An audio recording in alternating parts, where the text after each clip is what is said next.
like cultures. A day in my life as a housewife Filipina na inugat na sa Dubai. For today's mini vlog, samahan nyo kami sa isa na namang unplanned adventure. Nagpunta nga pala muna kami sa garage saglit para may asikasuhin. Ang plano talaga namin pagkatapos nito ay dediretso na sa park para makapag-relax. Pero habang nasa biyahe, bigla nga pala akong nagaya na dumaan muna sa grocery. Wala sa planong pag-grocery dahil nakapag-grocery na si Hasbi kahapon. Feeling ko may kailangan pa akong i-double check na wifey essentials. Double check yarn?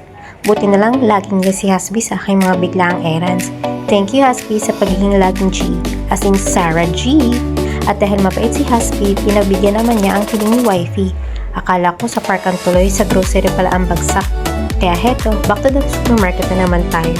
Dito nga pala kami mamimili sa discount center. Discount center, kaya naman. Marami kasi mga choices dito, sa spices, kape, hanggang sa mga gamit sa bahay, at mga pambake. Tingnan nyo naman, ang dami magagandang items mula sa mga snacks, household supplies, at ang ating mga kitchen essentials. Plano ko na naman kasi bumili ng bagong rice cooker at sa sobrang tagal na ay bumigay na to. Pati hanggang sa mga abubot, syempre, hindi mawawala mga paborito na nuggets, mga donut, cakes, at toys. Ayan, pati mga sticker, hair clips, at mga school essentials ko, kasama din. Syempre, hindi tayo papakabuhog. Hindi na pagkain na mabibili dito. Kapag nagpunta talaga kami dito, yung mata ko, hindi ko mapigilan. Ang dami kong nakikita at gustong bilhin. Alam na alam ni Hasbi kung bakit gusto kong pumunta dito. At habang nasa counter na kami at isa-isa ng pinapunch ang mga items, doon ko lang napagtanto, ang dami rin pala namin pinamili.